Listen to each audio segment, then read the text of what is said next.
Camera roll. Action.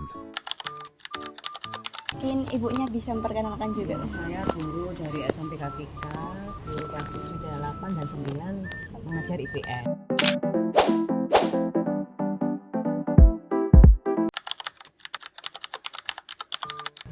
Ibu sejak kapan mengajar di sini? Yaitu sudah tahun 1999. Kelasnya yang diajar kelas?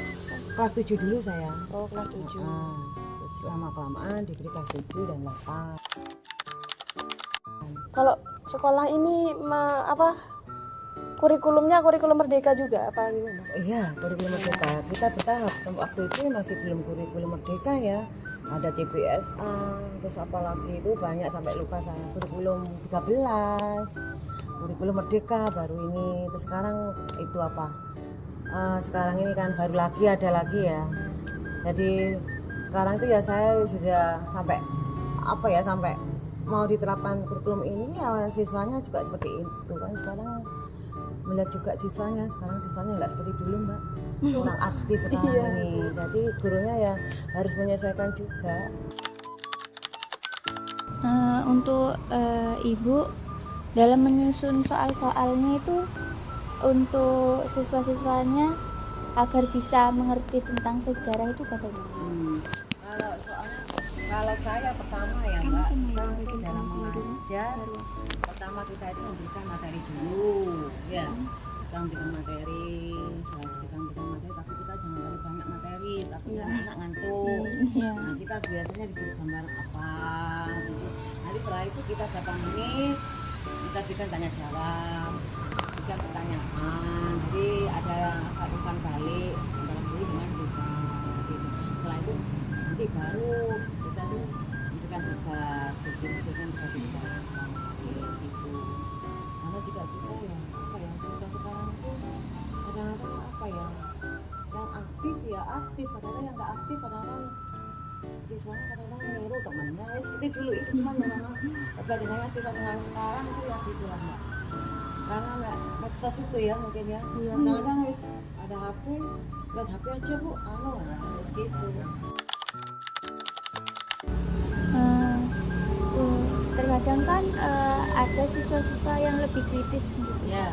Nah, cara ibu untuk menilai mereka agar lebih kritis dan siswa yang lain juga ikut kritis tuh bagaimana?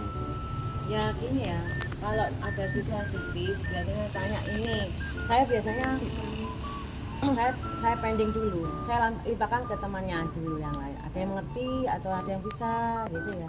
Bagaimana ada yang ngikuti ya, kadang-kadang saya kepingin ini ada pertanyaan dari teman kalian, ini ada yang bisa jawab gitu saya ya.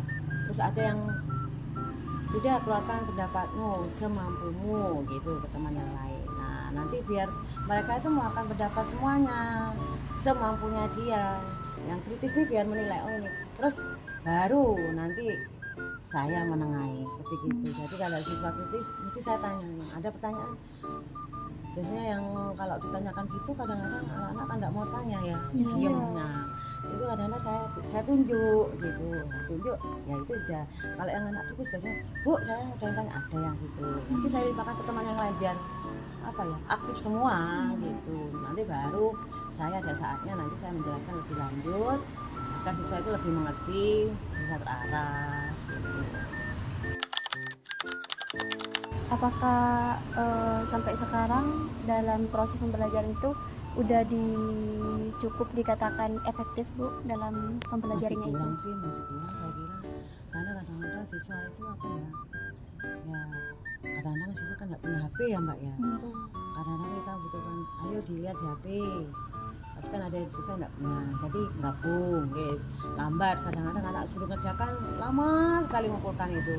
Kadang-kadang ya itu sudah, kadang-kadang anak-anak itu waktunya kurang cukup karena memang ya benar tadi ada yang kurang semangat dalam belajar, ada yang gini, ya itu kadang-kadang kurang efektif. Memang sekarang itu gimana ya, siswa juga harus berkreatif sendiri kan, guru hanya memantau kan kalau siswa sekarang itu. Biasanya yang dipakai ibu strategi dan juga metode Dan dalam pembelajaran itu apa aja, Bu?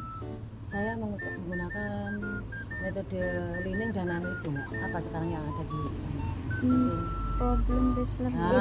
program itu bisa.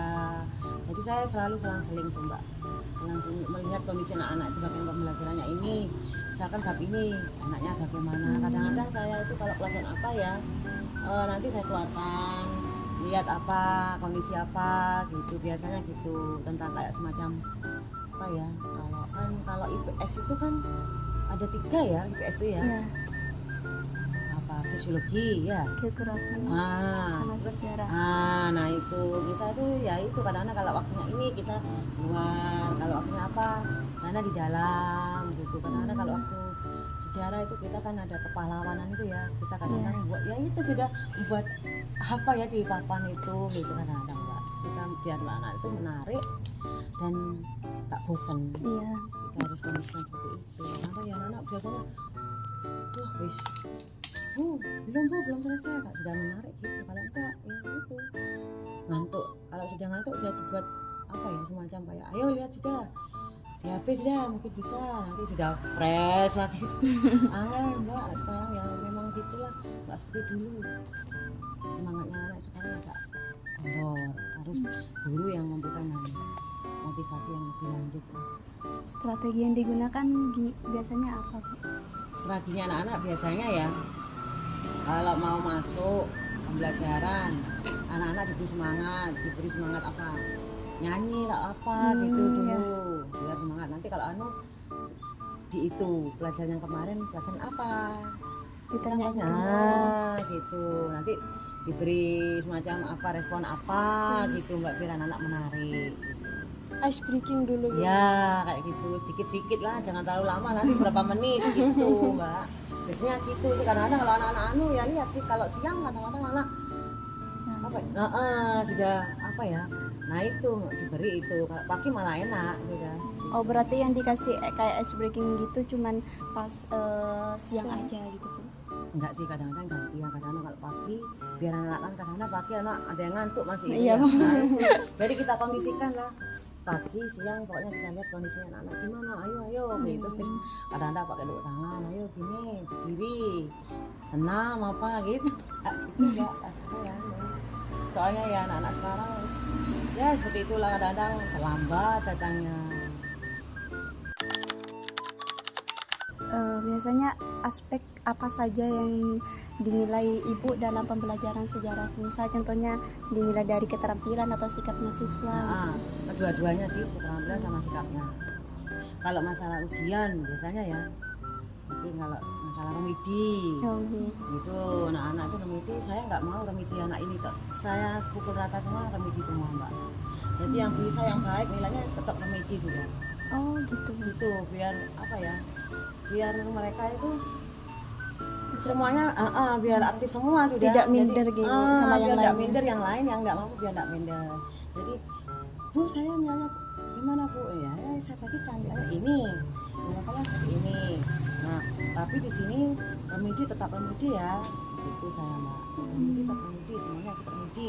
Ya kan saya sudah nilainya bagus Bu, jadi atas KKN 70 misalkan gitu, seperti kemarin ujian semester sudah dapat baik ya, kalau sudah dapat baik nggak apa-apa, nanti dibagi yang mana yang baik saya masukkan gitu kan. Gitu saya sudah mbak. Yang nggak, yang nilainya yang masih jelek ayo belajar lagi, nanti saya pilih yang mana yang gitu sama, biar yang lain nggak apa ya mbak, males-malesan gitu. Nanti kalau yang merasa sudah baik akal kan gitu, enggak, sudah saya pukul semuanya. Karena di sini dari bapak-bapak sekolah sama kurikulum di remedi aja semua gitu. Oh, udah kebijakan dari sini. Iya, jadi ya oke, kalau tapi ya kadang-kadang kalau kita sudah dari guru maupun ya terserah sih mbak. Tapi kalau biar untuk apa yang memperdalam itu buat remedi semua ya nggak apa-apa. Bagaimana Ibu cara mengolah hasil evaluasi pembelajaran dari siswa? Kalau cara mengolah evaluasi siswa ya itu seperti tadi itu ya, setelah kita mengadakan pembelajaran nanti kita adakan tanya jawab, Setelah itu kita mengadakan pretest.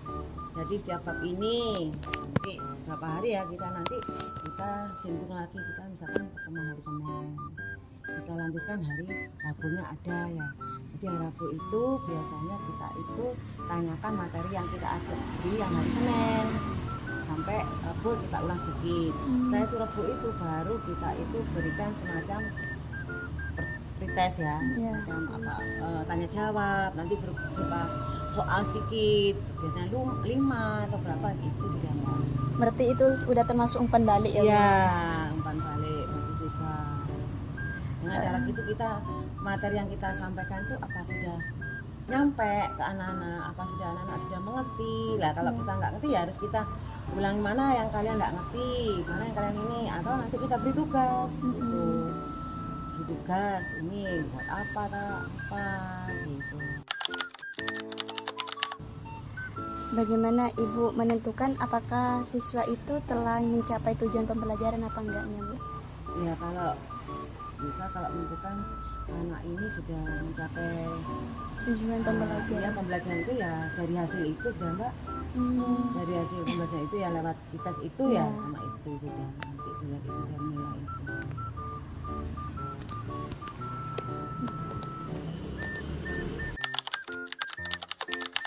Kalau kendalanya yang sering dihadapi selama evaluasi pembelajaran itu apa ya, Ibu? Yang Kendala. kalau kendalanya ya kadang-kadang siswa itu masih belum paham akhirnya mencontek. Kadang-kadang nggak apa, kalau sejarah kan hafal ya, harus menghafalkan ya. Iya. Kadang-kadang ya itu sudah Mbak, kadang-kadang harus penalaran kalau itu masalah apa ya, kayak masalah sosiologi itu kan ada pernah ya akan ada sosiologi tentang apa gitu ya, memang harus penalaran, jadi menilai apa gitu, dia harus sudah berpikir sendiri, harus mengarang sendiri itu sudah gitu. Apakah siswa itu kesulitan memahami konsep dan menganalisis peristiwa gitu sejarah? Kadang-kadang ya itu, makanya kadang-kadang anak-anak coba dibaca buku sejarahnya ya, biar tahu kejadian ini, perang ini siapa yang kali ini apa, terus latar belakang ini perlawanannya apa, gimana Mbak. Terus Kalau cara mengetahui perbedaan kemampuan siswa itu gimana, Bu? dari hasilnya itu sudah anak-anak dalam Pas ditanya. iya, sama hasilnya lesan sama tulis itu wis Mbak. Kalau penggunaan media HP ini apakah membantu evaluasi pembelajarannya itu? Ya enggak sih, ya, menurut saya tambah anak tambah apa ya, intinya beku ya kalau HP ya kan apa ya, nggak bisa kreatif ya kan ya itu aja. Gimana di saat kita pembelajaran sih nggak apa-apa, tapi kalau waktunya tes kita nggak bisa itu.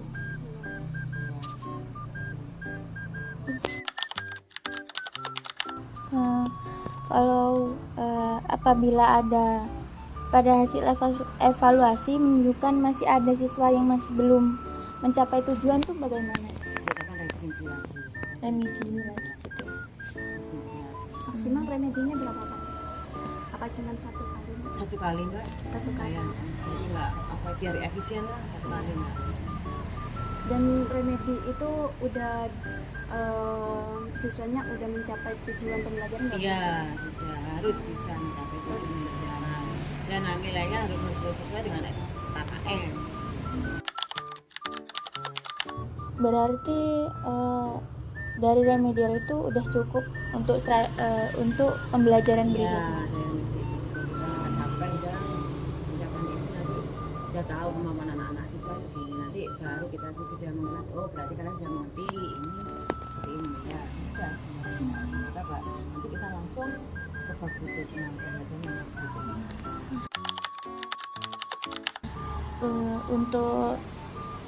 Untuk kurikulum Merdeka ini sistem evaluasinya apakah sudah efektif untuk pembelajaran? Kurang efektif. Apa ya Pak ya, apa ya katakan kurang efektif gimana, tapi ya ini sudah berlanjut gini anak sekarang kalian misalnya ya nih ya, kalau menurut saya itu malah apa ya, ya namanya sudah itu sesuaikan dengan kemajuan ini zaman nih paling ya. Jadi ya kalau menurut saya siswa itu kurang apa ya, jadinya itu tidak kurang begitu ya, benar dia punya inisiatif tapi kadang-kadang ada yang pasif kan, kadang-kadang ya itu. Jadi guru itu harus punya inisiatif sendiri sama siswa agar siswa itu menjadi aktif gitu. Mungkin itu sudah cukup Iya. Bu wawancaranya. Iya, Kami yang terima kasih Bu kepada iya, Ibu. iya.